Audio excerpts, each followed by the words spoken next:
This is the Classic Auto Mall Show.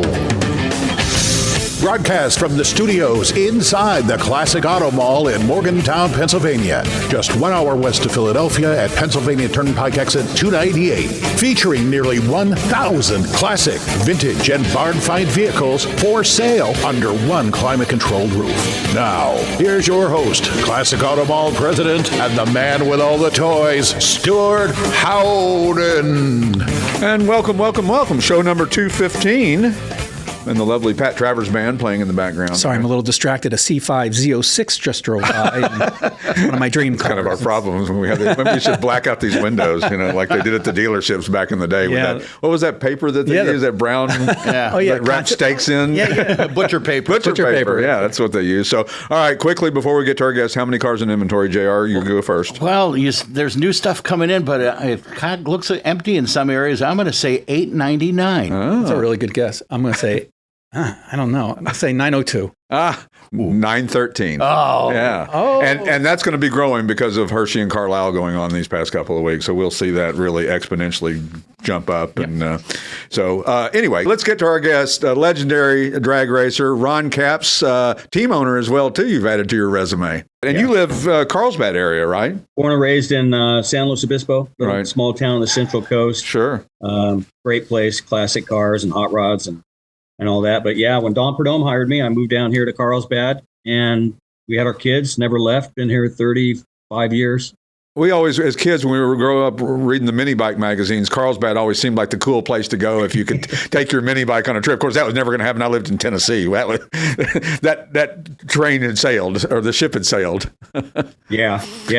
No, it's funny how many ex-racers, and when we first moved and Snake built this shop, the amount of IMSA and off-road teams right around where the racetrack was there at Carlsbad, it's not far from here, but right near where Snake built the shop, I mean, you could go off into a cul-de-sac and run into 5, 6, 7 teams just in a little area. So it was like a mecca here for a long time. Was it? I mean, what was the advantage? The track, obviously, and the weather, huge factor. And who doesn't like living in California? I think in the IMSA world, I mean, there was a lot of rich guys, right, that just wanted to go racing on those cars. And so I think this is your Rancho Santa Fe, and you got, Newport Beach not far away, and a lot of the races here that they used to have. So it's I think funny. that was sort of it's funny. Yeah, funny how so many tracks that no longer exist in Southern California or California in general. I mean, the ones that I remember going to, even when I lived out there. I lived out there for about 3 years in the 80s, and going to OCIR and what was the Lions drag strip? Was Lions. that? Yeah. Yes. And that's, of course, been gone for longer than I've been alive, practically. Yeah, and if you get out here to the West Coast, make sure you stop. There's a museum, a Lions Museum. I don't know if you've heard of it. Sure. They have functions all the time that we go up to, but it's pretty cool. They have a recreation of the starting line at Lions. Wow. All redone. Kenny Youngblood came in and painted the floor like the track, and nice. They have a whole area on the Long Beach Grand Prix, and they've got cars from the first few years all the way up. It's an amazing place. So if you get out on the West Coast again, you got to check it out. Yeah, I'd forgotten about that. Actually, there's so much to do in California. When you go out there, you realize that we went to Monterey for the first time this year, and we felt like we were, every minute of every day was completely covered. There was not a free moment to do anything. And there's just so many collections out there. We missed the Mullen collection, which was right, close to there, that Peter Mullen had, all French-bodied cars, which, even if, I tell people, even if you're not into a certain genre, if you go to the right museums in the right places, you're going to love it, whether you like hot rods or whether you like pre-war European cars or whatever. Yeah, and it's funny you say that, because so many big museums with, $1 million cars that I've been through, and sure enough, you go into a room and there's one of the original Don Prudhomme Hot Wheels cars or a Big Daddy Don Garlitz dragster. Sure. Everybody has to have that in the collection. So it's all, we were at Rick Hendrick's, got a great collection. I don't know if you've ever been there with Corvettes. I have. It's incredible. Many Corvettes. But he's got the whole drag racing section over in the corner. He's got Snake's cars, I think Mongoose's cars, and he's got his drag racing section on it. He talks about how drag racing was his first love. And so Yeah, it's always cool to walk into a museum like that and sort of see a little bit of drag racing. Well, and Hendrick also bought the two transporters that were arguably more famous than the cars at the time. They were everybody when they came into the ramp trucks. Yes, yeah, everybody wanted those, and that was before there was big Prevost buses and the big semi tractor trailers, and the guys were just hauling them in a flatbed, put together trailer, getting to even the guys who were at the top of the game, right? Yeah, and I know you've talked to Snake here recently, but it's funny how he was so involved in them rebuilding those, and he got them, and he was very hands-on. Even found the old original uniforms and fire suits that they would hang in the little ramp truck area. So pretty cool that he redid both of those. Of course, with Mongoose passing away, he really took it on himself to make sure both were done exactly like you and I would. We'd buy the Hot Wheels when we were kids and play with the Hot Wheel sets, but they had the Hot Wheel ramp truck just like that. Yeah. So very, very cool. Yeah, he said when they came into town, it was like, the Rolling Stones were rolling in. And he said it was crazy. It was like rock stars. People were lining the streets and watching them roll by. So, and of course, now you have, a luxury suite. I mean, the setups now are unbelievable. The truck and trailer alone is, they're a couple of $1,000,000 now, right? Oh, yeah. That's probably light. And, in our sport, everybody's got two 18-wheelers next to each other. Mm-hmm. And it sort of started with John Forrest doing that. He sort of built a trailer in his old two-car team back in the day that had the crew chiefs and sort of a technology center, he called it. But now all the teams have to have it for weight. You got spare engines, spare parts, spare cars. And then to have an area inside one of them that you can build the engines, you can do all the stuff where you and I back in the day, you would watch them build engines out in the wind blowing around. Exactly. Not good to have that stuff get inside when you're building an engine, but it's just sort of the way of the world right now in our area. Sure. Well, and the accessibility for drag racers has always been more common it's like country music. It seems like it's more accessible to the fans than any other type of racing. Yes, you can buy a pit pass. Most drag strips you go to, a pit pass is included in your general admission ticket. It is, and that's part of what NHRA next year, I think, is the 75th anniversary of NHRA, the whole year. Wow. They got a lot of stuff planned, but that's what every time I go on a show, every ticket's a pit pass, literally. And people that are come for the first time that have been to a road race or an Indy car or NASCAR race are blown away that you can walk right into the pit area and stand 3 feet away from them rebuilding these cars, get an autograph from a driver that you just watched go 330 miles per hour. And the interaction for us, for our sponsorships and our partners like NAPA, hospitality areas is kind of the big difference. Sure. I think in our sport, we have a chef that cooks. It's a 4-star meal, and you are right next to the pit area. It's a pit side experience. Right. So it's not like as a sponsor or partner or VIP that you go to this tent and you get to meet Chase Elliott or you name any driver that sponsor has. It's all right there. So they watch the car come back from a run and in 40 minutes be torn apart, put back together. That's crazy. On live TV, and then you go back in your seat and watch it go down the track. Yeah. And, when you first started, did you ever in your wildest dreams think that you would be talking about nutrition and working out and all of the things that nobody thought about back in the day, right? No, I got a brother, John Capps, that's 5 years younger. He's a stuntman. He's been in a bunch of movies, does all kinds. It's all car stuff. And he teaches people how to drive throughout the country at some of these events. And we used to dream the dream. And, never would you imagine, our dad races a hobby on weekends, and he worked on a Can-Am car when we were young. Wow. We always had race cars around our driveway.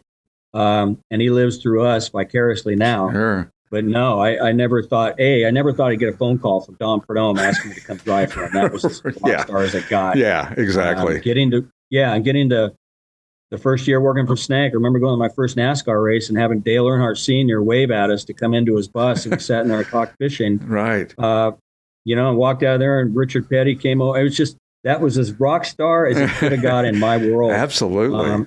And then you had to sort of start approaching it, like you said, with nutrition and working out and all the things that go with it. Yeah, I don't think that Don Garlitz cared what he ate. He probably ate a hot dog and smoked a cigarette before every run.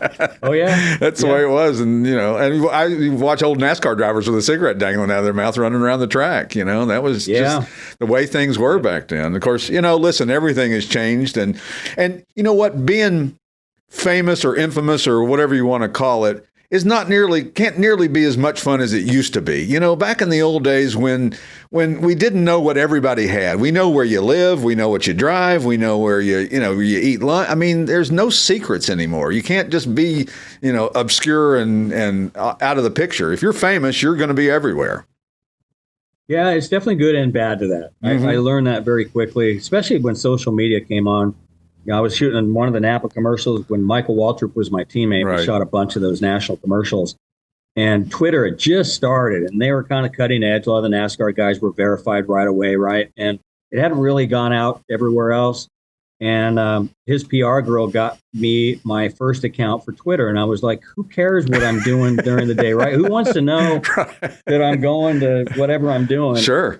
Man, oh man, as soon as you got on that thing, it was like, yeah, people just started following. Yeah. And, isn't that amazing? And I was the same way. I wanted to know what my favorite rock star was doing in between shows, or, you always love to hear that sort of what the people that your favorite athletes mm-hmm. or quarterbacks or whatever. So yeah, it's a crazy world, and it definitely changed in the motorsports world pretty quickly. Sure. Well, and it's fun to know what people do in their off time. And a lot of the musicians are car guys because they can, they're wealthy, so they can afford to have a nice collection of cars. So it's always fun to talk to them about that. And, there's not many guys that if you start talking cars, it's going to not just jump right in with you, I don't care how famous they are or not. Right.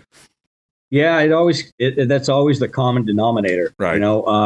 I've got a street rod that Roy Brizio built. Oh, nice. The car that my dad and I started building. It's an all-steel 31 Ford Coupe. And we worked on it as kids. I learned how to weld on it and just never got to finish it, moved away. Got to be friends with Roy Brizio. Of course, going to hang out with Roy, he'd have Jeff Beck or, Reggie Jackson, right. Eric Clapton, anybody at any given time that he was building cars for. Right. So when I would go to concerts and run into people, we'd always get on this same thing about cars. Right. What muscle car? Dave, the guys from Metallica. I mean, that's how I got to be friends with James Hetfield. We just around cars. Right. And so it's cool to go out in the world. It's something that you love to follow and have that come back to always cars and cool cars. Yeah, it's a common denominator with so many people. We see it at auctions where you're sitting next to a guy and you're chatting with him and he just seems like a regular guy, and all of a sudden a Duesenberg rolls up and he's bidding $4 or $5 million. And you're like, who the heck are you? Who are you? Wait a minute. I better pay more attention here. It is a common denominator with cars. We see it every day at our place here. I mean, when people just want to talk cars and unfortunately, sometimes like with the girls up front will say, sir, I really have no idea what a camshaft is. And but one of those guys over there will be glad to talk to you about that. Yeah. We it's funny you mentioned the Carlisle, and it's obviously Carlisle Tools. It's right by Napa, but gosh, that area, I've done so many events there near Morgantown and Hershey and all that. And Reading, auto parts people, Reading that we race at. But car shows and things that I've done over the years, that is a great area for classic cars. There's so many hidden they just come out of the woodworks. Yeah, they really do. It's always fun to talk cars. Yeah, and you had some pretty good luck racing in Reading, or actually Maple Grove. I think you had the fastest ETA and also the fastest speed, right here at Maple Grove, little old Maple Grove. I think it's been 6 years. We went 339 miles an hour, and nobody else did that for a long time. And here recently, now there's a couple that went 340 and high 330s. But yeah, we did that at night on a night qualifying run on Friday night. That track is legendary, first of all, because it's fast. Right. It's got good air. It's down in a valley. And it's notorious for having records set all the time. And that was an e-ticket, one of those oh my God runs. And, we'll never forget it. Yeah. So it was very cool to do that, especially at that track. Yeah. Can you tell the difference between 300 and 330? Is there a difference? Can you feel it? It's funny. People ask that all the time. And really the difference is you sort of have an idea when the clutch comes in, your internal G meter sort of, it knows about when it's going to start G meter raising up and the clutch coming in and really throwing you back in the seat and kind of pinning your head, the straps we have holding our head. You can feel that. And if it comes in sooner than normal, you're like, okay, this is a good one. I can feel it really picking up. But really, it's when the chutes hit. And that's when you feel how hard, because on a pretty decent run, it could be -8, -9 Gs when the parachutes hit. When you go 336, 337, 338, and the chutes hit, I mean, it throws you in. Right. We have 13 straps nowadays. So it's not just the old, Right. lap and shoulder and maybe a Right. crotch strap. We got 13 holding every part of our body. So it holds us in pretty good, but you definitely know that you made a pretty high mile-an-hour run when those things pop. Because you go from a positive, 5 or 6 Gs to a -9 Gs in a matter of a second, right? I mean, it just bam. Yeah. It's crazy what goes on in 3.8 seconds. Yeah. And 12,000 horsepower. And I mean, it's amazing. I mean, I read somewhere that they said a top fuel dragster or a top fuel funny car are faster than a fighter jet from 0 to 100, Yeah. Well, there's only one thing on the planet Earth that's more G-forces, and that's a fighter pilot. We go through more than the space shuttle pilots go through. Wow. So yeah, it's a lot. There's a lot going on. And on top of that, I mean, the funny car, it's funny because I had this conversation at a speech I gave yesterday in Texas. It's funny how on certain weekends, the top speed of the event will be a funny car over a top fuel dragster. And you look at them and you go, there's no way that bodied car, aerodynamic or not, will slip through the air better than that top fuel skinny dragster with a big spoiler on the back. But I think last weekend we went faster than dragsters. I mean, it's always very close speed wise. ET wise, the dragster is much quicker. It's 3 or 4 tenths. But yeah, it's a strange thing to tell somebody that and then have them, which is strange to me, and I drive it. I'm thinking, how can funny car? But that's just the nitromethane loves to be loaded. It's a type of fuel that builds at 12,000 horsepower, but it also likes load on it.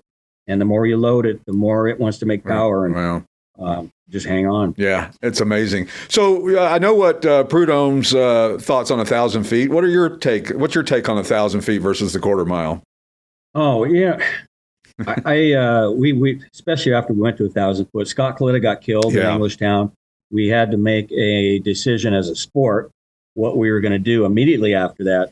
Because here's the deal, and you can I know. Is it York that had the great track that's not far from you guys? Yeah. And I think it's kind of still there. I know that we stopped in by accident into a little building by the airport there, and it's still pictures of the old drag strip. Right. I was near Morgantown there and driving through there. So many of these drag strips were built years ago, and they either have houses or something in the shutdown area that you can't just add to a shutdown area on a lot of these tracks. And we get it, right? We love going fast. But it's like I tell people all the time, the fans are like, why don't you go quarter mile? I hate the sport now that's 1,000 feet. And I'm like, okay, it's like shooting a space shuttle or SpaceX up into space and not having a plan to get it back down to Earth. For us, we love going fast, but we have to be able to stop. Yeah. So taking away that last 320 feet under power gave us an extra 320 feet. And let me tell you, there's probably a quarter of the tracks that we go to now that are very sketchy stopping the car. Yeah. And you think more about stopping and getting stopped than you do actually going 330 miles an hour on the run, which is bizarre. Yeah. So yeah, we needed the safety wise to be able to stop. And now the cars are now they're back up to, like you said, 340. Yeah, it didn't take long, and we were faster than we would have been. I mean, people ask all the time, what would you be going at quarter mile? And we'd be 350 close, probably. Yeah. And then you just have to start looking at G suits and other things, because then you're risking really hurting the drivers when the parachutes come out. Is it? I mean, this is a dumb question. Is it loud? I mean, is it still? I mean, you guys must have the best ear protection on the planet, but it's still loud, right? Yeah, I mean, we got the ears, they're radios, and they're made for our ears and all that. And you have the helmet. And then when the body on the funny car comes down, of course, dragster, it's behind them, right? So they don't hear it as much. But the noise and the flames, like on my social media, I used to wear these glasses with a high def camera. In fact, the run that you talked about, 339 in Maple Grove, if you type in and Google my name and car camera, that run, I was wearing these glasses. So you're in the helmet with me, and you hear the engine when I shut my visor, get a little quieter when I stage. It's loud like you would hear it on the outside in the grandstands, not as much. Right. But as the run goes, it's funny when I get to watch these videos back. I see the flames go up, and then as you go faster, they lay back. Wow. And so as you get going faster, and this, I tell people this all the time when I try to explain a run, the faster the car goes, the quieter it gets, which is backwards, right? I mean, normal cars like the one behind you on the wall, you get on it, you hear the noise, the speed picks up, the sound picks up, the RPM. It's a backwards thing, and it's like the Star Wars movies when you go into hyperspace. Right. It's very strange to have everything just go like this, and then the car get quieter. Right. So it's your mind has to get really used to that early on until you get used to driving. Sure. So a lot of people coming up the ranks, that's the hardest thing, I think, for them. Well, and you watch the guy who stands out there and runs the lights, and I mean, that guy's got to be, that I don't care how good a protection you have, to hear that day, for that many hours of a day.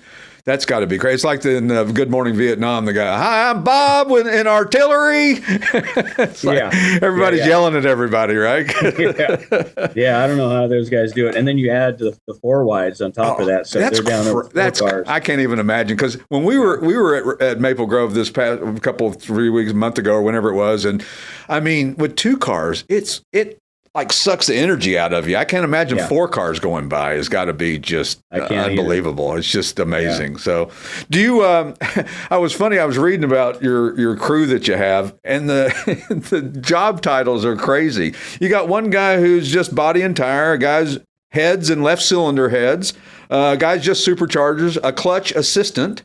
That's some crazy jobs. Short blocks, bottom end. I think I'd like that job. Well, and you've seen it, and many of the people watching right now have been to a race and watched. The coolest thing besides the on track, but I still think it's cooler than watching the cars on track, is the servicing of the car. Right. The tear down and all that. And with live TV, my guys have had a car apart after a run, come back scorching hot, and these 8 kids attack this car, all with a little job, just like you mentioned. And the bottom end guy goes down, their panic comes off right away, and they do this service and have it ready to warm up in 40 minutes sometimes. Wow, that's crazy. So literally, they pull the pan, he'll check a main bearing. If there's a problem with the main bearing, the engine's going to come out. So right away, they already planned for one of our short blocks in the trailer to come into the car. But otherwise, the crankshaft and the blocks stay in the car. Sleeves, pistons, rods, cylinder heads come off. So there's a guy on each side. Cylinder head comes off. Before that, the supercharger injector come off, and the supercharger injector guy tears it apart, puts new rotors and things inside of it, and rebuilds it in that short amount of time. Cylinder heads come off, new set goes on. That set gets refurbished in the trailer that just came off. And that kid on that side that's responsible for cylinder head, he's responsible for getting the head gasket on and the cylinder head going on. And once the heads are on, in comes the supercharger guy again. I mean, it's so fun to watch. Wow. They don't ever speak, very rarely, and it's like poetry in motion. Like a ballet almost, without, I mean, it's just is. Like you said, just in motion and going, and just, you don't have to speak it. You know what the guy's going to do. You've done it so many times together. Yeah. Wow, and these clutches nowadays on these, 12,000 horsepower cars are 6-disc clutch. So it's 5 floaters, steel floaters in between 6 clutch discs. Right. And these aren't your normal discs like you're pulling out of a car. I mean, these things are massive with a lot of material on them. So, and the drive shaft in a funny car is about that big around. So we try not to look down between our legs, because it goes right between our legs to the rear end, which happens to be right under my rear end. So there's a lot of cool stuff to watch, I think. And that's what makes our sport so great. I grew up on it. I got pictures of my mom and dad that I scan once in a while for Throwback Thursdays of me literally standing next to Don Garlitz or Don Prudhomme working on their car when they didn't have ropes, right? Right. And their fire suits tied around their waist, and they're putting plugs in it and rebuilding an engine, and then they pull their suit up, fire the car up, and go run. Go racing. That was my childhood. So, that's amazing. And 40 minutes to rebuild an engine. I had a Trans Am one time. The guy had my car for 3 months to rebuild my 400 cubic inch V8. I should have called you. So you can't go get your oil change nowadays for quicker than that. Like literally just your oil change. Yeah. Hey, think about it. It takes 30 or 40 minutes, because then they all want to come out with that little PVC valve on a napkin and say, "You see this, sir? It's covered in oil." Well, it's supposed to be covered in oil. Yeah. That's what it does. So, so your car is loosely based on a Toyota Supra, right? It's the body of a Supra. Now, the body's not made by Toyota, is it? Do they make the bodies? Pretty much all the bodies are Roush made, most of them. Right. They're all composite, Kevlar and fiberglass. So Roush actually makes the Toyota body, but Chevy came out with Force's body a few years ago. Dodge is supposed to come out with a new one. Chevy or Toyota worked real hard on making the body about 3 years ago match and look like the latest GR Supras. Sure. So they are based. They have to go through a strict NHRA approval. Oh, nice. Anything beyond the body itself, spoiler height, and all that has to be the same across the board with all of them. Years ago, millions was being spent, like Kenny Bernstein would go to the wind tunnel, or Don Prudhomme, like we did with Right. our car, and spend a lot of money on the bodies. And so NHRA had to step in to keep the cost down. But yeah, it's pretty cool how, not like the old days when I was a kid and I go do this nostalgia racing a lot where the cars really, really look like Right. that body. They do a pretty good job considering these things look like a Batmobile, all of them. If they didn't have any paint on them, but you can certainly tell what is what. And Yeah. I think NHRA's done a good job of that. Well, because, they hope that win on Sunday equals sales on Monday or something to that effect, right? Yeah, we hope so. That's the whole idea, right? We try, yeah. Sponsor happy, sponsor good, everything good, right? Yeah. So what do you when you're driving one of your toys? What would that be? I know you talked about your hot rod that you started with your dad that you had Brizio do, but what else you got in the garage?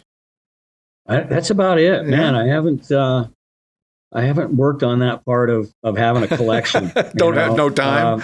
No, I just time. And now that I'm a team owner, I definitely don't have time. Yeah. But my first car ever. Actually, my first car was a '64 Corvair. My dad worked for a Chevy dealership, right, for 30 years. So It was a turbocharged Spider. Nice. Which is the ugliest car in the world, but the coolest car to drive as a kid. Yeah. And then my first real car was a '68 Chevelle with a big block, which we tore the 396 out and put a 454 in it, built it all up. So that was my car, and I'd love to buy one again someday and have my son sort of get that feeling of stepping on a muscle car. But yeah, I the Brizio Street Rod is still to this day my favorite thing to drive. Oh wow, yeah, I imagine. There's nothing like a good car like that to turn a day that might be not a so great day or turn a frown upside down. You get in and you start driving, you got the radio on and people are thumbs up everywhere you go, and you're like, okay, it's not such a bad day. I love driving that thing. Yeah, that and music for me is what can make a bad day good. And I understand you're a big concert fan, and of course you're friends with the guys in Metallica and Van Halen and Sammy Hagar and all those guys. Sammy's got a hell of a collection. Golly. Yeah, and Michael Anthony, who actually I got to know Michael first in Van Halen, and big car guy, big collection of cars. And everything he'd do was around cars. Of course, Sammy, and now they're up touring together. So yeah, it's fun. It's fun. Cars are cool, man. Yeah. It's fun how everything sort of, like you and I just talked about, it just sort of comes back to that always. And everybody's got a story, right? Yeah, absolutely. So, and your story in drag racing is, it's amazing. 75 top fuel wins, is that right, or is it more now? Or I don't know. Yeah. My publicist, when she comes up with these little things of how many round wins or how many, I forget how many wins. And I know it sounds dumb. I get it, though. I never thought I'd have one. I never thought I'd get a phone call from Don Prudhomme, let alone be paid. Someday I thought they were going to figure out that I would do this for nothing. And luckily, I've gotten to make a living, got a great house and family because of the sport. So, yeah, it's been very blessed. Yeah, I hear you. And you know what? Sometimes it's not about the numbers or counting. It's about the fact that every day you get to do what you love to do. And that's the same with us here.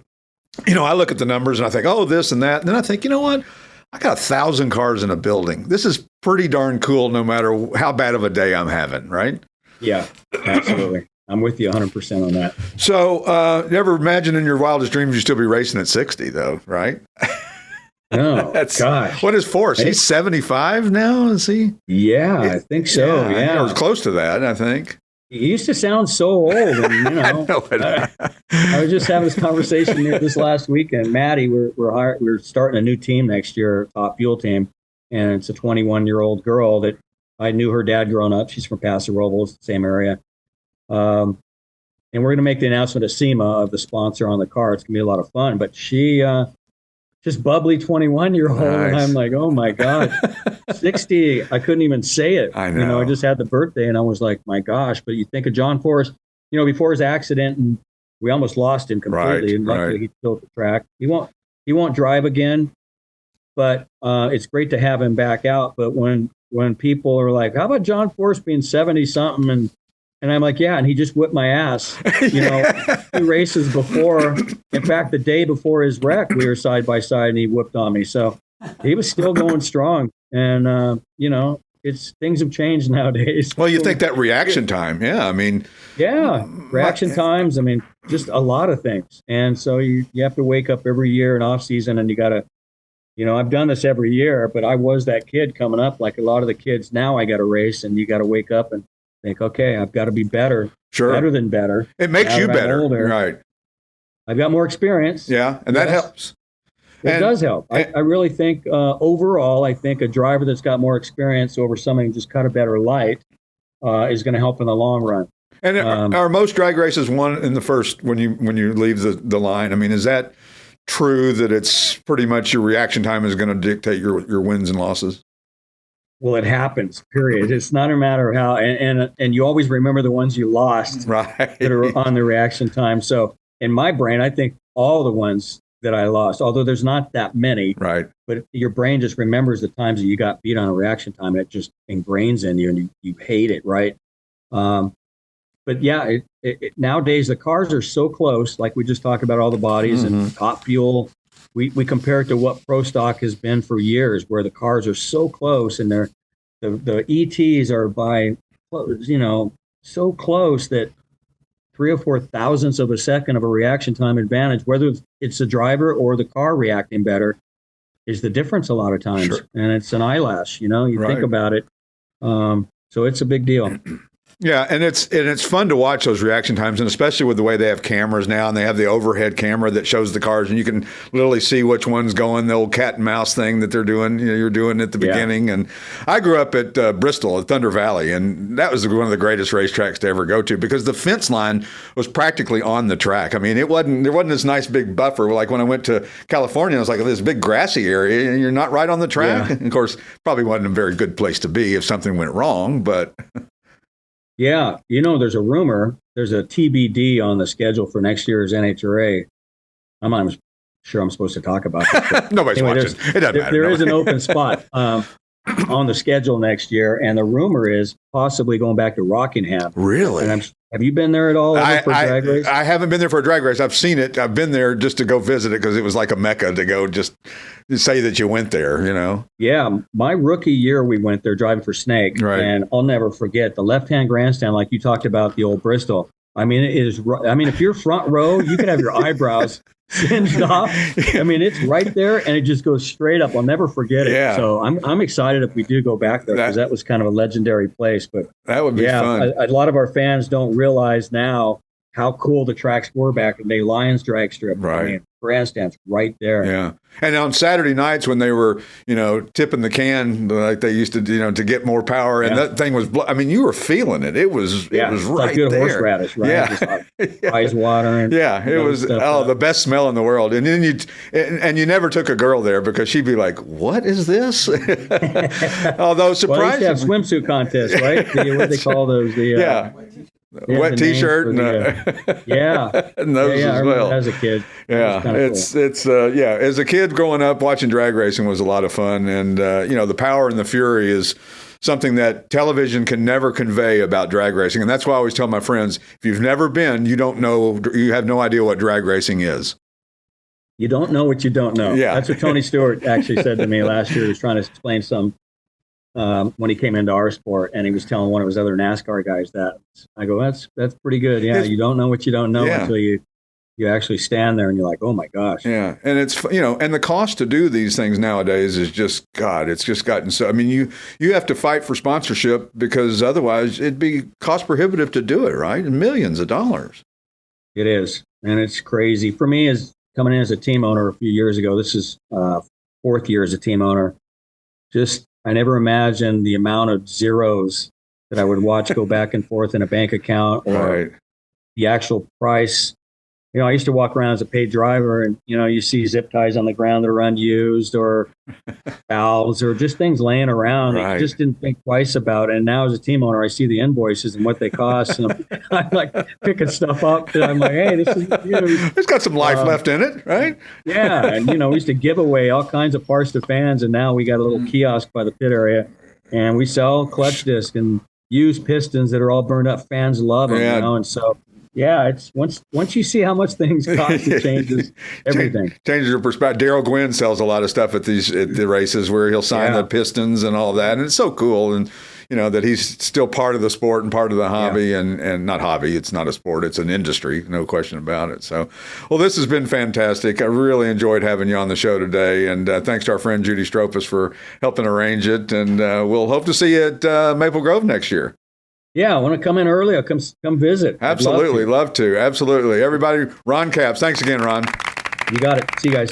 Whether you want to buy or sell a classic, collectible, or special interest vehicle, you need to visit the Classic Auto Mall website for more information. If you're looking to buy, you can easily search our inventory of more than 1,000 vehicles on the web at classicautomall.com. And we're back with the Classic Auto Mall show from the Classic Auto Mall studio in Morgantown, Pennsylvania. What a great guest, as always. Always fantastic. Yeah. Great story. Yeah, great stories. So what a great... Oh, man, I tell you what, this is really amazing this time of year when we do Carlisle and Hershey, the two biggest shows we do arguably every year, the amount of consignments that are rolling in. And, of course, we haven't hit like last year's critical mass, but it's coming. Yeah. That's what they say. Yeah, they. They say. Who they? There's room in the truck room outside. Nice steady flow right now. Yeah. So our YouTube channel is exploding. We got a sound effect for that. We do? We do, yeah. Hold it. Oh, hold it. That's not it. That's not it. No. He practiced all morning. I practiced all morning. Yeah. He's got performance anxiety. Yeah. I do. Oh, darn it. And here it is. All right, well, you got to say the number. The number is 102,986 subscribers. Wow.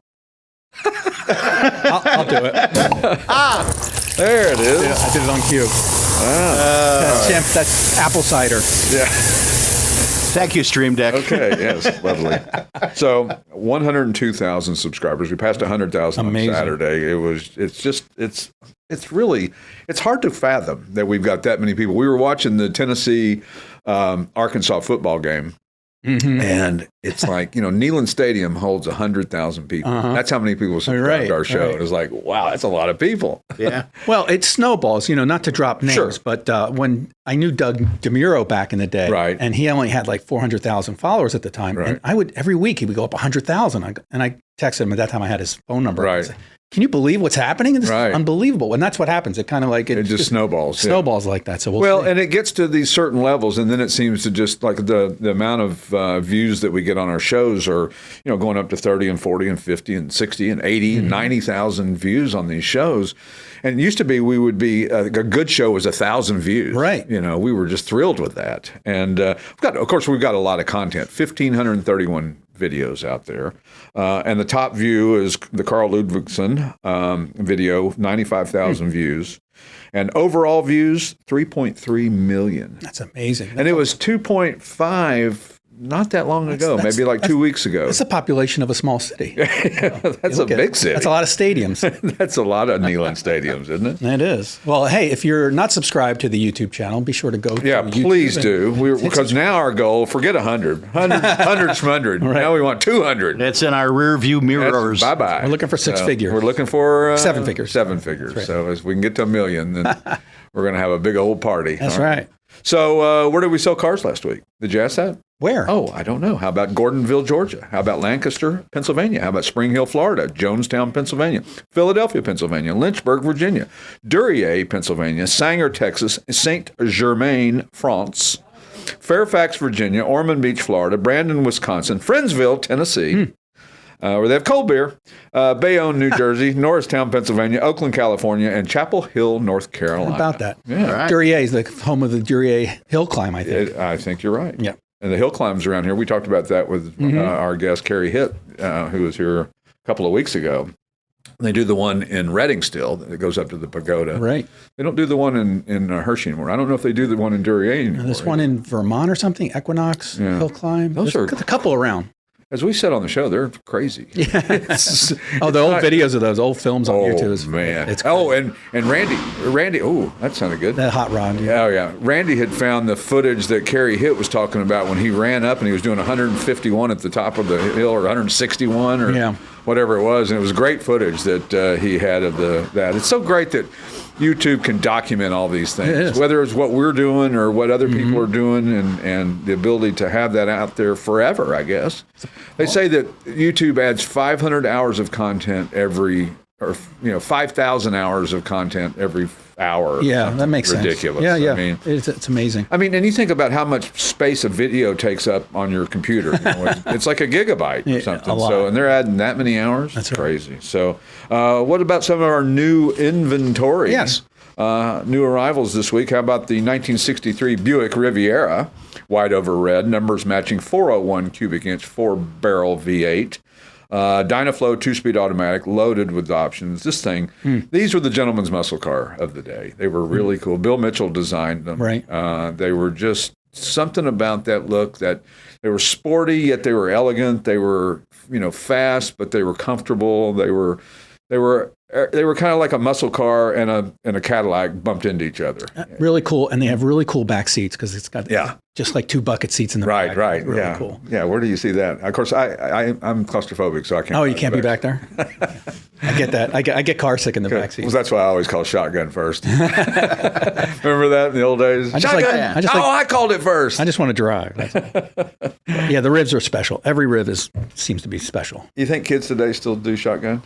No. I don't think so. Nobody cares. Because the back seats now are cool. Kind of cool. You can be back there and you can be doing your own thing. They got their phone or their screen. Sure. You're and texting the guy in the front seat or the girl in the front That's seat. right. Or texting the person next to you. Or the person next to you instead of talking, because God forbid we could talk. Yeah, How about Bill Murray just talked about, and when he was a kid, he had 6 brothers and sisters, and they had a station wagon. Right. The one that's sitting in the back, and then the mom's sitting there, quiet back there. Yeah, exactly.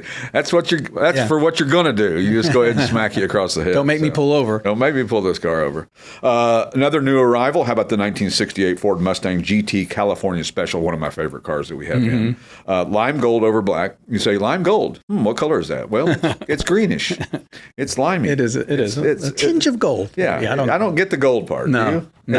It's like carousel red in the GTO we talked about last week too. This one, lime gold over black, won a 4,118 AACA winner. It's got the J Code 302 in it, which is a great engine. 115,000 actual miles, but I mean, about as flawless a restoration as you'll find. It's very nice. Nicely done. Very surprised that it's still here, but Me too. Here it is. C4 automatic too, so it's a little easier to drive, and you know what? People are more and more okay with automatic transmissions. It's even in a Shelby GT500. Used to be that an automatic transmission would be like, oh God, I really don't want that. But you know what? You realize it's easier to drive. It doesn't feel like it's shaking its bones out of its, coming out of its suit, if you will, right. When you're running down the highway at 60 miles an hour. And it's not a bad way to drive. So. Hey, had a Grand National for years and didn't complain about it not having a shifter. Yeah. How about the 1929 Ford Model A pickup, black over black, 3,800 actual miles. Stunning restoration. I find that hard to believe. Beauty. I question that. It's a good-looking truck. It is a dang good-looking truck. Red wheels and everything. Yeah, 201 cubic inch 4-cylinder. It's got the original wood, 3-speed manual transmission. These trucks are popular. I tell you, our truck room is thinning out. We need trucks. Bring us more trucks, please. Bring your trucks. Bring your trucks, because we're running a little low on inventory, and we can sell them pretty quickly these days. Although there's some new ones in the back. There are some new ones. Really cool. So we've got some interesting ones. And as we talked about at our auction, the trucks did really well. Trucks are, for some reason, and nobody would have thought that trucks would have been collectible back in the day. People used a truck until it was completely used That's up. probably why they're collectible now. Exactly, because there's good ones. There's not many of them left because you wrung every inch out of them, so to speak. How about the 1955 Triumph TR2 Roadster, cherry red over black, 1991 cc 4-cylinder, fun and sporty driver, 4-speed manual with overdrive. You got to turn the key and go, babe. Yeah, that's a good one. I love that. So, and then we got another Porsche 914 in the 1.8 Targa, Bahia red over black, 74,000 actual miles, a 1.8 liter Boxer 4-cylinder, 5-speed manual, dual 1-barrels, and it's got the slant nose conversion. It does. You don't really see many of the 914s with the slant nose No, it's a conversion. kit A lot of 911s have them. It was a kit that was available. This is one of those cars that I quoted Ludwigsen in the introduction. So. Is there an extra hesitation? Ludwigsen. Make sure I said it right. It's a tricky name. Now that he's our big star. He's our big star, 95,000. Feature guest. Yeah, I mean, it was amazing. And, I thought, you just never know which one is going to break out and which one's going to be your number one thing. Right. Would it be somebody that would be obvious like Bobby Rahal or a Mike Joy or Wayne Carini, who got, they all got great numbers when they were here, but for some reason, and then Kerry Hitt the week before, the fabricator and race car driver, raced in Trans Am Series, 60-something, almost 70,000 views. So it's unpredictable, which I guess maybe is a good thing in a way because it makes you appreciate every one that you do, and you figure that each one can be equally as important for the amount of views and people watching and people paying attention. So, and last but not least, the 1931 Ford Model A Victoria, mint green over dark green. It is 3.8 liter Ford V6. Yes. Interesting. How about that? So very thrifty. Hot rod this is. 4-speed automatic transmission, a Ford 8-inch axle, front disc brakes. This thing's a showstopper. It is really, you turn your head twice when you see that. I'm sure it was not a available color back in. I can't imagine that in 1931 the mint green was on Henry Ford's palette. What would they have thought if you drove down the street in a mint green? I think they would have killed you. he needs run to you off the road. Run you off the road. Get out of here. This one has air conditioning too, which is that's cool. Nice too. Yep. And adding air conditioning to modern cars, we're all kind of speaking of green. Look at the green. Is that 49? It looks like a 49 pickup just rolled. Oh, it looks like a new consignment. Ooh. All right, we have enough trucks. Yeah, we got enough. We got enough in one fell swoop, right? Yeah. So, but trucks in general are very, very popular, and of course SUVs, which are a variant of trucks, I guess they have 4-wheel drive, a lot of them, and so they're somewhat truckish. Are very popular as well too. That new Blazer that we got in that we'll feature probably next week. Really, is that the orange one? Yes. Yeah, that is so sharp. I love those. Those are so cool looking. Yeah. And we didn't appreciate them as much back in the day. They were cool, but they were work trucks. They were work trucks too. Yeah. I mean, you just didn't think much about them. I had a Blazer. I had a 78 Blazer. It was kind of a burgundy with a black top. Really? Yeah. And they're cool. Yeah, it was a great truck. I loved it. And that's you watch the auctions. Those are the ones getting the dollars, the big money. Yeah, got a foot and a half of snow. It'll just chomp through it. Didn't matter. Yeah, you could go just about anywhere. Although especially with the tires. So this one has on. Yeah, I mean, most of back in the day, they had bigger tires than you saw on just about anything. Pickup trucks didn't have tires like that, right? Even, because pickup trucks weren't really collectible in the 70s and 80s. People weren't really thinking about them, and of course, the trucks from the 70s and 80s are the most collectible ones. And I'm old enough to remember when they were on the side of the road for $1,500. Exactly. And then suddenly, any kind of truck. Yeah. And now you go to an auction and you'll see a truck with, like a dealer auction. Mm-hmm. You see a truck with 100,000 miles on it. It's a 1998 or something. Tons of miles on it. It'll bring $15,000, $18,000. Like what? Yeah, it's hard to believe. But they're harder and harder to get. And even buying a new one, I think there's inventory now. Yeah. It's not like it was. But for a while, it was very different. What is that? Sounds like it's driving through the mall. It sounds like it's going to be coming through the door. Sense around. Remember Sense around? Sense around, surround sound. Well, there's two pickup trucks. The ones that were worked to death, and there's ones like you have. You're going to drive to, you don't work with it. You just enjoy driving a truck. And you like to have the ability to carry stuff. Flexibility. The flexibility with it to carry something if you decide you're out and about and want to buy something that. But it wasn't really till the mid '80s they started saying, "Well, let's put some luxury in them to comfort them up a little bit." Make them comfortable. Up until then, they were just pure work. As we were talking about the Jeep Grand Wagoneer, that was kind of the first luxury SUV. Right. Really, I mean, the Bronco was pretty mundane and pedestrian, and so was the Blazer.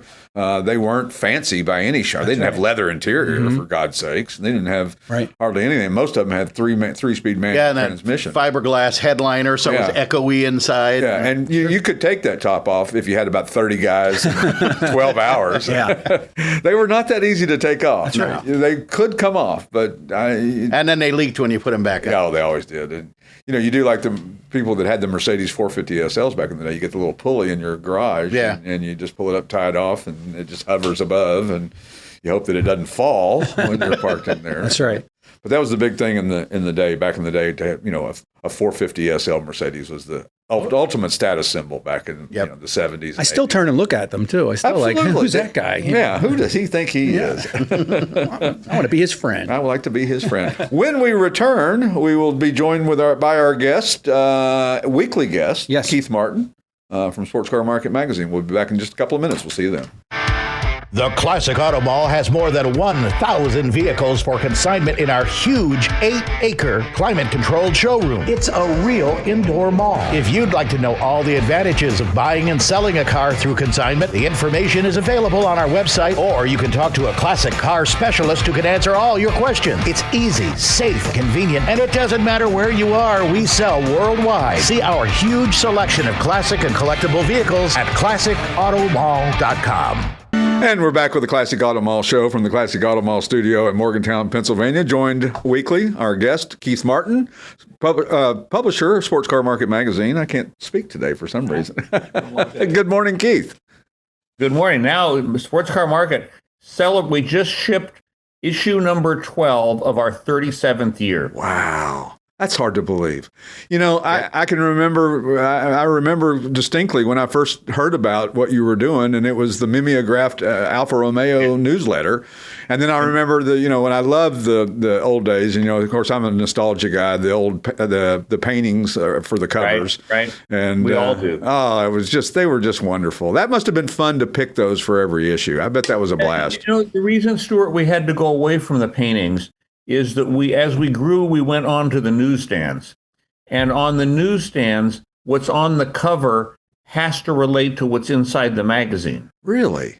And prior to the newsstand, we could put anything we wanted on the cover. Right. But and we had some fabulous romantic pictures and great. It was great.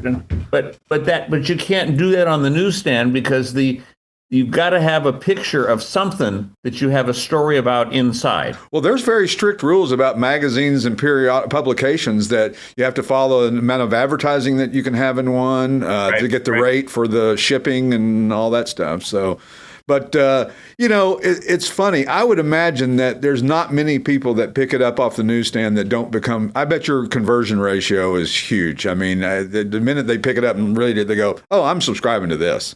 No question. You're right. We do very well on the news. We're one of the few magazines that's left at the Barnes and Nobles and all the airports, and we do very well there. Yeah, it's funny. The magazines are now special editions of, the Beatles or Princess Diana or something. It's magazines are not the same. In the good old days, you went to the magazines rack at the drugstore and ordered a hamburger and a milkshake, and you got to read Car and Driver and Road and Track, and they'd just let you read them and put them back. Wasn't good for the publisher, but so it's just a different era. So people just get their information in different ways. Yeah, exactly. And a lot of people still like the tactile feeling of a newspaper or a magazine. It's not the same reading it online. Some people are okay with it, and I, in a pinch, will read something online. But my preference is to hold a magazine in my hand. Well, Stuart, the reason we are so thick with advertising is because advertisers really believe when people get a magazine and you turn the page, you actually read the ad that's there. Exactly. Well, because it's ads that you care about, things that you want to see. What's going to be at the next auction? What does certain dealer have offered for sale? What's the new this or the new kind of exhaust system for a Ferrari Testarossa? Or it's all stuff that's geared to us, the guys who are reading the magazine. It's not a random ad for, Tide detergent, which, would be great if you had it, I'm sure. But it speaks to me, the advertising does. Well, we've been very careful. We don't accept advertising for armored Suburbans or guard dogs or Korean brides. We've just decided that's not who our clientele is. Right. And I'd rather have you go through that magazine like it's a toy catalog. Exactly. And whether it's the editorial or the ads, they're all stuff that hit your hot button. Absolutely. So your blog this week, I love this one. This is great. And speaks to me. Would you drive in the rain? And I like that because a lot of people don't think about what driving in the rain really means. It's not water coming down on your car that you're worried about, unless it's acid rain. It's the water that's on the ground that comes up with the salt and the dirt and the rocks and the grass and all the other stuff. I've got a real problem with my cars because at my condo, I can't wash a car. Right. Wow. Right. And so I've got 2 cars in storage at a different place where they'll take care of it. But so when I drive my car in the rain, I have to bring it home and park it in an unheated condo, and there's no way for me to dry it with a leaf blower or anything else. Right. There was going to be a Jaguar tour last weekend that I was a short one, maybe 50 miles I was going to go on, but there was a 90% chance of rain. And this is a 50-year-old car with original paint. Right. Yeah. And you know, those V12 engine bays are so complicated, and there are so many places for water to just sit and pool that I just had to make the decision I'm just not going to do it. Sure. And that's okay. You know, it's okay to say no every once in a while. You know, you're not obligated to do everything in the world just because it's car related and you're a car magazine publisher. You're not. I'm sorry. I didn't hear you. What did you say? Was the mic? Are we on? You know, the other thing is, Stuart, I've got a 91 Alpha Spider, and I can drive that in the rain all day long. Doesn't bother you, yeah. Modern car, it's galvanized. But it really, I got a lot of mail about that. And I also, what I do when my cars are dirty, I'll run them through a car wash. Right. Oh, right. And that. Oh, the horror. And they know it's probably twice a year that a car gets run through the car wash. Yep. And I'm the same way. Sometimes a car wash just needs to be utilized, and be damned of what everybody says or doesn't say about it. It's none of their business. I want to run my car through a car wash. I'm going to do it. And if I suffer any consequences because of it, that's okay. Yeah, I would agree with that. But it's a tough judgment call with these cars when you don't have a place where you can actually hand wash them and blow dry them with a leaf dryer. And you need a lift. You really need a lift if you're going to clean the car as thoroughly as you should. And I like the thing that you mentioned about these car washes is they have the spray that sprays underneath, and then they have the blowers that blow underneath. So they're not forgetting about that. And it's only 27,000 quarters or something anymore. It's not a nickel anymore, right? Yeah, but it's still, again, it's part of the growing challenge with owning cars in an urban environment is where do you have a garage that you can do something to your car? Right. My condo won't allow trickle chargers. Right. I remember you had mentioned that before, and that's... No, they'll allow electric bikes that set themselves on fire. Or cars that set themselves on fire, right. But you can't have a trickle charger, because, how many instances in the world are there of trickle chargers catching on fire? Do we have statistics on this? Is that what they're basing this on, or are they just kind of willy-nilly made it up? Well, have you ever had an experience with the condo association and HOA? No, and there's a reason that I haven't. They make our current president seem like a kind, warm, friendly guy. What you've got is a group of people who have power. Yeah, and we see that in a lot of different instances where people that have a lot of free time on their hand, and it's interesting to see that it sometimes doesn't end well. There's just people can only take so much of something before they say, okay, enough is enough. There's too much regulation where it's like gas grills. I bet you can't have a gas grill at your place, right? Or can you? On the deck, I can. You can on the deck. You have a gas grill, but not a trickle charger. Maybe I should find a gas trickle charger. I think we're on to something. There you go. For those of you who live in condos, we're going to invent a charcoal-driven trickle charger. Exactly. I like it. Well, we've solved all the world's problems once again here. I think that's a fantastic thing. How's everything else going? You're planning any more automotive events coming up on your calendar? Top secret. Don't tell anybody. Nobody's listening. And 2028 is our 40th anniversary. Right. And so wouldn't that be a reason to have some sort of event? Absolutely. Absolutely. I think you should do that. And I think that we should all come and participate, because I think it will be a monumental day. I think I think we can get 50 cars, do an SCM 40. Yeah. Because SCM 30. and have 6 days in the Northwest. And I've even figured out a place where we can drive all day and then take a ski lift up to a lodge while the sun's setting and have dinner up there. I mean, I'm not saying we're going to do it because I promised my staff I wouldn't. But I will say we've got a major presenting sponsor already signed up. That's half the battle, right? I mean, yeah, it is half the battle. Anymore. So I just think that it's our 40th anniversary, and if we're going to do one more tour, why not really go out with a bang? Yeah, and I think that's the way to do it. And it's a monumental. I mean, just 40 years to do anything is amazing in this day and age. It's hard to believe that things have the shelf life that they do. I mean, you see companies that started in the early 1900s that are still in existence, but boy, it doesn't seem like as of late we're seeing that longevity. They're getting swallowed up by other companies, and then it goes away or something changes. Yeah. Yeah. Well, the world changes. The world's changed fast. Yeah, it has. But yet, like you said, still people like that tactile feeling of the magazine. Now, I'm sure a lot of your subscribers get it digitally too, and that's okay. It's, if that's their choice, then so be it, right? We have growing digital participation, but in general, people want the print. Yeah, I like the print. I think the print when it arrives, it commands your attention. Oh yeah, absolutely. It's like It's like a FedEx. You know that something's important in there, and the problem with digital is it never captivates you. No, it really doesn't. You never stop. And unless you got, like I have, the big massive screens and all that, it's got, like on your phone, it's hard to read stuff like that. It's hard to read an in-depth article on your phone. I struggle with that when I try to read something that maybe I can't find anywhere else. So I get it on my phone, and then it's hard to read, and it's hard to stay focused on it. There's too many other things going on. And it's too easy to just slip away. Yeah, and forget about it completely. That's my problem. I have to leave myself a note to remind me to read something, or I've become big on notes the older I get. I understand that too. Anyway, Keith Martin, everybody, thanks so much for joining us, and we'll catch you again next week. Hopefully we'll do it on time. It's always fun, Stuart. Thank you. Take care, Keith. I got to go to the car wash now. Have fun. We'll see you. Get those trickle charges out of there.